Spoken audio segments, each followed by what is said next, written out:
Okay, so here we go. This is the much awaited intrapartum care for healthy women and babies guideline, which is a nice guideline summarized for you to help with your revision of MRCOG exams. I hope you'll find this summary very useful, and if you do, don't forget to hit the like button and subscribe to the channel if you haven't already. Right, so latent first stage of labor is defined when there is painful contractions and cervical change. So that could be cervical effacement, which is softening of the cervix, the length of the cervix shortening, and then also followed with dilatation up to 4 centimeters. So you can encourage breathing exercises, immersion in water and massage to reduce the pain during this latent first stage of labor. Do not offer aromatherapy, yoga, acupressure for pain relief. So established first stage of labor is when there is regular painful contractions and progressive cervical dilatation from 4 centimeter onwards. So what are the criteria that mean that the patient needs to be transferred to obstetric-led care? So if a patient is being, for example, assessed in a birth center kind of a place, or completely a birthing unit that's separate from the hospital, or being assessed at home, what is the criteria that will make the midwife hopefully arrange a transfer for the patient? So things like maternal heart rate of 120 beats per minute on 2 occasions, 30 minutes apart, single diastolic blood pressure of 110 or more, or raised systolic blood pressure of 160 or more, either raised diastolic blood pressure of 90 or more, or raised systolic blood pressure of 140 or more on 2 consecutive recordings within 30 minutes apart, 2 plus of protein on urine dip, and a single reading of either raised diastolic 90 or more, or raised systolic 140 or more. Temperature 38 or above on a single reading, or 37.5 or above on 2 consecutive readings 1 hour apart. Any vaginal blood loss other than a show, rupture of membranes greater than 24 hours before the onset of established labor, presence of significant meconium, pain reported by the women that differs from the pain normally associated with contractions. This is very important criteria. I've seen questions come up on this, and so you have to know exactly what temperature, what blood pressure, and so forth to transfer the women on. Right, so any risk factors recorded that need obstetric-led care, observations of the unborn baby, any abnormal presentation, for example, cord presentation, transverse or oblique lie, high head or floating head, suspected fetal growth restriction or macrosomia, suspected polyhydramnios, fetal heart rate below 110 or above 160 beats per minute, a deceleration in fetal heart rate heard on intermittent auscultation, reduced fetal movements in the last 24 hours reported by the women. So these are also some of the criteria that would warrant a transfer to, and also obstetric-led care, which means care in a labor ward setting where there's an obstetrician present, and perhaps there's facilities to intervene if there is any concerns for the mother or baby. Right, so measuring fetal heart. So offer auscultation of the fetal heart as at first contact. Use either a pinhead stethoscope or Doppler ultrasound. Auscultate after a contraction for at least 1 minute and record it as a single rate. Record accelerations and decelerations if they're heard. Palpate the maternal pulse to differentiate between maternal and fetal heartbeats. Offer continuous CTG if any risk factors are listed are identified on initial assessment. Offer CTG if intermittent auscultation indicates possible fetal heart abnormalities. If normal after 20 minutes, return to intermittent auscultation unless the woman wishes to stay on CTG. So if there's presence of meconium, which is dark green or black amniotic fluid that is thick or tenacious, or any meconium stained amniotic fluid containing lumps of meconium, if there's significant meconium present, healthcare professionals who are trained in fetal blood sampling should be available during labor, and healthcare professionals who are trained in advanced neonatal life support are readily available for the birth. If significant meconium is present, transfer the women to obstetric-led care, provided that safe to do so and the birth is unlikely to occur before transfer is completed. So in established labour, provide one-to-one care. If the patient wants to labour in water, monitor temperature of the women and the water hourly. Temperature of the water should not be above 37.5 degrees Celsius. Support playing of music. Do not offer TENS to women in established labour. Ensure Entonox 50 to 50 mixture of oxygen and nitrous oxide it can be provided. It may reduce pain in labour, but in form can make them nauseous and lightheaded.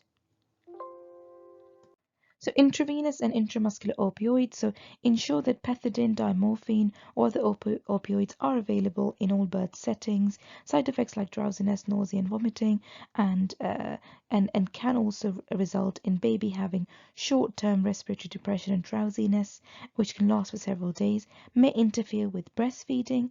They should not enter water, birthing pool, or bath within 2 hours of opioid administration, or if they're feeling drowsy.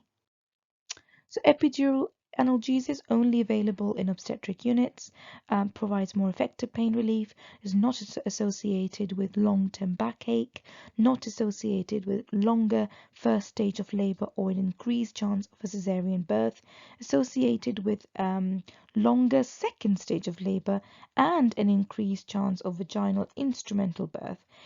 Intense level of monitoring and IV access is required, so mobility may be reduced.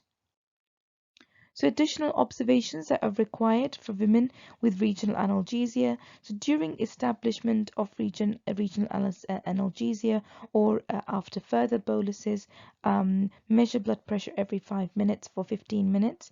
If the woman is not pain-free, 30 minutes after each administration of local anesthetic, recall the anaesthetist, assess the level of sensory block hourly, ensure women with regional anesthesia to move and adapt whatever upright positions they may find comfortable. Once established, continue regional analgesia until after completion of third stage of labor and any necessary perineal repair. Upon confirmation of full cervical dilatation in women with regional analgesia, unless the woman has an urge to push or the baby's head is visible, pushing should be delayed for at least 1 hour and longer if the woman wishes, after which actively encourage her to push during contractions. After diagnosis of full dilatation in a woman with regional analgesia, agree a plan with the women in order to ensure that the birth will have occurred within 4 hours regardless of parity. Do not routinely use oxytocin in second stage of labor for women with regional analgesia. Perform continuous CTG for at least 30 minutes during establishment of regional analgesia and after administration of further boluses of 10 mL or more. So if there is pre-labor rupture of membranes at term, do not carry out a speculum examination if it is certain the membranes have ruptured. If it is uncertain, then offer a speculum. Risk of neonatal infection is 1% rather than 0.5% for women who have intact membranes. 60% of women with pre-labor rupture of membranes will go into labor within 24 hours. Induction of labor is appropriate approximately 24 hours after rupture of membranes. Do not offer a low vaginal swab and measurement of maternal C-reactive protein, CRP. To detect any infection that may be developing, advise women to record her temperature every 4 hours during waking hours and to report immediately if there's any change in the color or smell of her vaginal loss. Bathing or showering is not associated with increase in infection, but that having sexual intercourse may be. Assess fetal movement and heart rate at initial contact and then every 24 hours after rupture of membranes while the woman is not in labor, and advise women to report immediately any decrease in fetal movements. If labor has not started 24 hours after the rupture of membranes, advise women to give birth where there is access to neonatal services and to stay in hospital for at least 12 hours after the birth. So first stage of labor, do not offer advised clinical intervention if labor is progressing normally and the woman and baby are well. In all stages of labor, women who have left the normal care pathway because of development of complications can return to it when the complication has resolved. Right, duration of the first stage. To inform women that when the length of the established first stage of labor, it can vary between women. First labors last on average 8 hours and are unlikely to last over 18 hours. Second and subsequent labors last on average of 5 hours and are unlikely to last over 12 hours. So observations during the first stage. So use partogram. Record observations during first stage of labor, half-hourly documentation of frequency of contractions, hourly pulse, 4-hourly temperature and blood pressure, frequency of passing urine, and vaginal examination 4-hourly, or if there's any concerns about progress or in response to the women's wishes. So possible routine interventions in first stage. So do not offer amniotomy if they are progressing well. Do not use combined early amniotomy with the use of oxytocin routinely. Now, if there is delay in first stage and there's cervical dilatation of less than 2 centimeters in 4 hours for first-time laborers, or cervical dilatation of less than 2 centimeters in 4 hours, or a slowing in progress for second or subsequent laborers, assess the descent and rotation of baby's head, changes in strength and duration, frequency of uterine contractions. Amniotomy should be considered for women with intact membranes. All women with suspected delay in first stage should have vaginal examination 2 hours later and diagnose delay if progress is less than 1 centimeters. Intact membranes in whom delay in the established first stage of labor is confirmed, advise the women to have amniotomy and to have a repeat vaginal examination 2 hours later. Oxytocin after spontaneous or artificial rupture of membranes should be used, or for all women with delay in first stage effective pain relief. If oxytocin is used, ensure that the time between increments of the dose is no more frequent than every 30 minutes. Increase oxytocin until there are at least 4 to 5 contractions in 10 minutes. Advise the women to have a vaginal examination 4 hours after starting oxytocin in established labor. If cervical dilatation has increased by less than 2 centimeters after 4 hours, further obstetric review is required to assess the need for cesarean. If cervical dilatation has increased by 2 centimeters or more, advise 4-hourly vaginal examination. So definition of second stage. So there's a passive second stage, which is the finding of full dilatation of the cervix before in the absence of involuntary expulsive contractions. Onset of active second stage of labor is when the baby is visible expulsive contractions with a finding of full dilatation of cervix or other signs of full dilatation of cervix. Active maternal effort following confirmation of full dilatation of cervix in the absence of expulsive contractions. Observations during second stage. So again, record all observations of the partogram, half-hourly documentation of the frequency of contractions, hourly blood pressure, continued 4-hourly temperatures, frequency of passing urine. Offer a vaginal examination hourly in the second stage or in response to the women's wishes. Perform intermittent auscultation after a contraction for at least 1 minute, at least every 5 minutes. Palpate the women's pulse every 15 minutes to differentiate between the 2 heartbeats. So duration of the second stage and definition of delay. So in nulliparous women, within 3 hours of the start of the active second stage, diagnose delay in the active second stage when it has lasted 2 hours and refer women to a healthcare professional trained to undertake an operative vaginal birth. For multiparous women, birth should happen 2 hours of the start of second stage. Diagnosed delay if there's active second stage has lasted over an hour. Nulliparous women suspect delay if progress is inadequate after 1 hour of active second stage, offer vaginal examination, and then offer amniotomy if the membranes are still intact. For multiparous women, suspect delay if progress is inadequate after 30 minutes of active second stage, offer vaginal examination, and then offer amniotomy if membranes are still intact. If full dilatation of the cervix has been confirmed in a woman without regional analgesia, but she does not have the urge to push, carry out further assessment after 1 hour. Oxytocin in second stage. Consider use of oxytocin offer women regional analgesia for nulliparous women if contractions are inadequate at the onset of the second stage. Positioning and pushing in second stage discourage women from lying supine or semi-supine in second stage of labor and encourage her to adopt any other position.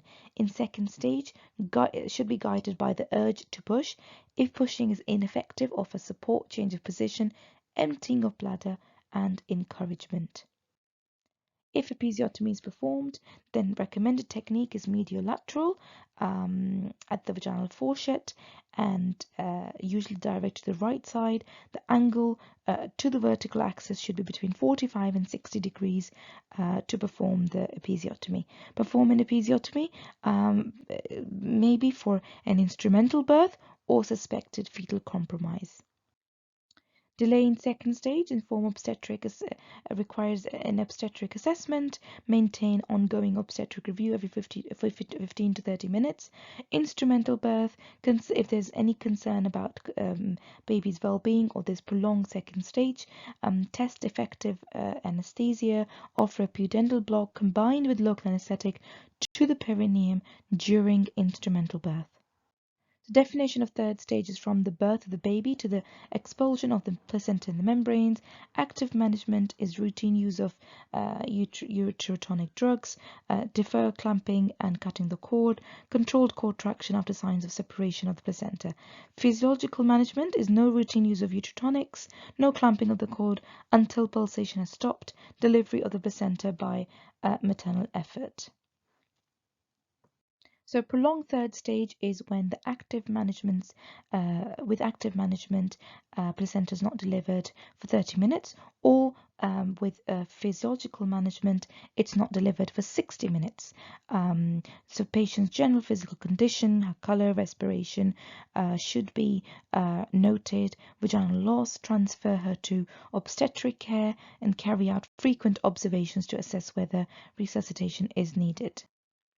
So active and physiological management of third stage. So active management shortens the third stage compared with physiological management, is associated with nausea and vomiting in about 100 in 1,000 women, associated with an approximate risk of 13 in 1,000 of hemorrhage of more than a litre, is associated with an approximate risk of 14 in 1,000 of blood transfusion. Explain to women that physiological management is associated with nausea and vomiting about 50 in 1,000 women. That's half of active management because you're not using the uterotonic drugs. Associated with an approximate risk of 29 in 1,000 of hemorrhage. That was 13 in 1,000 with active management. This is 29 in 1,000 of hemorrhage for more than a litre. It's more than half. Associated with approximate risk of 14,000 of blood transfusion. Advise women to have active management of third stage because associated with lower risk of postpartum hemorrhage and blood transfusion. Right, so for active management, administer 10 units of oxytocin by IM injection and with the birth of the anterior shoulder or immediately after the birth of the baby and before the cord is clamped and cut.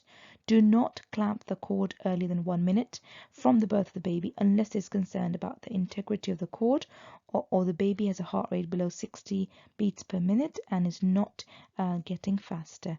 Clamp the cord before 5 minutes in order to perform controlled cord traction as part of active management. If the woman requests that the cord is clamped and cut later than 5 minutes, support her in her choice. Record timing of the cord clamping. Advise a change from physiological management to active management if either of the following occur.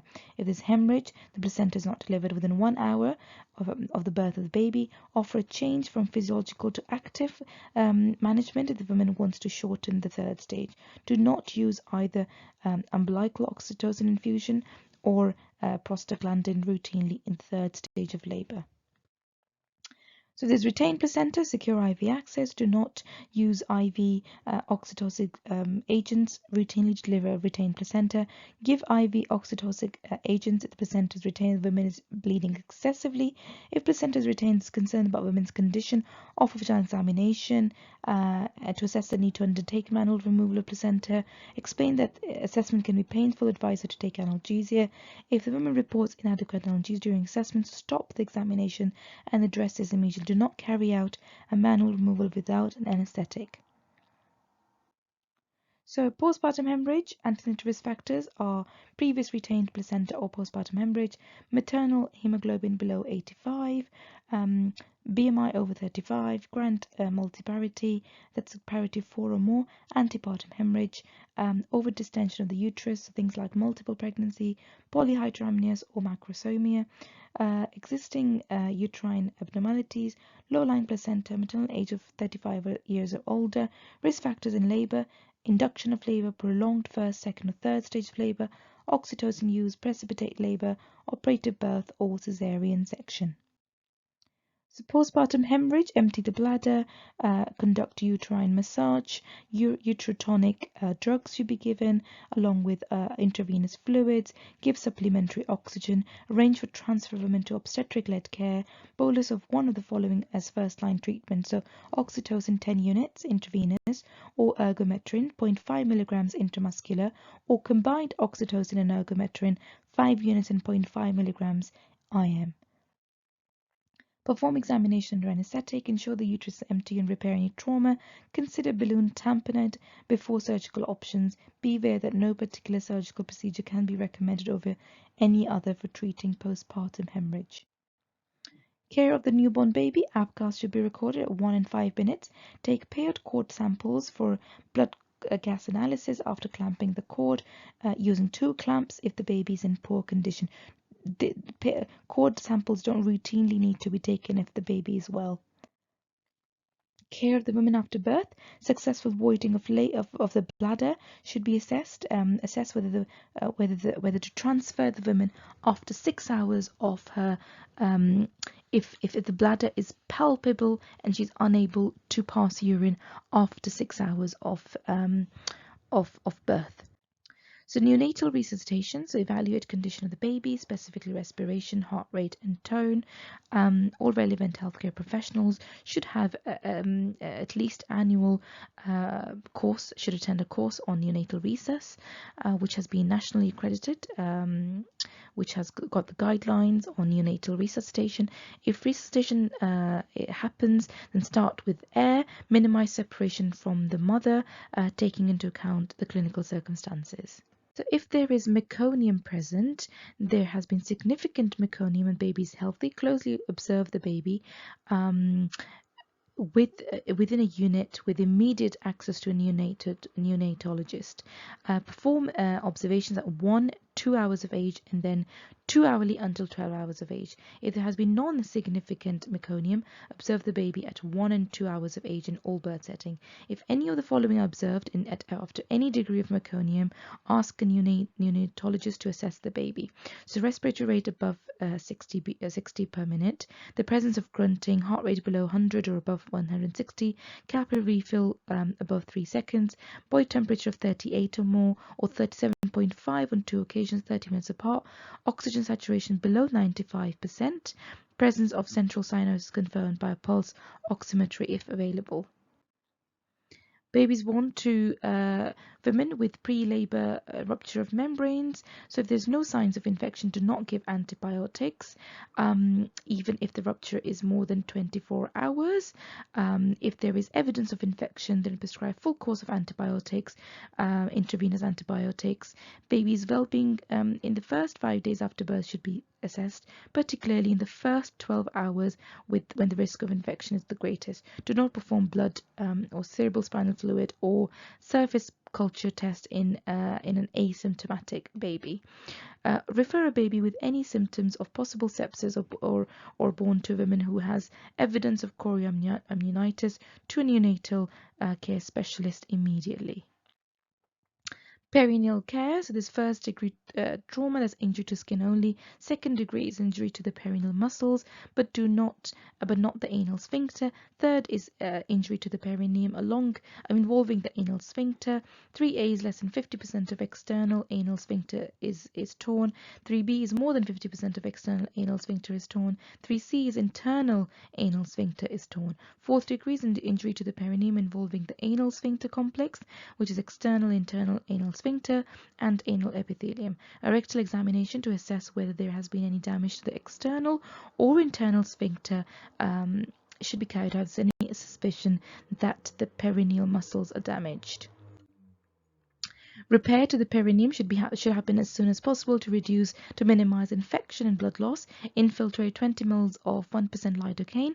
Top up epidural or use spinal anesthetic. First degree trauma, the wound should be sutured in order to improve healing unless the skin edges are well opposed. If the skin is opposed after suturing of the muscle in second degree trauma, there's no need to suture. There's no need to suture. If the skin does require suturing, use a continuous subcuticular technique.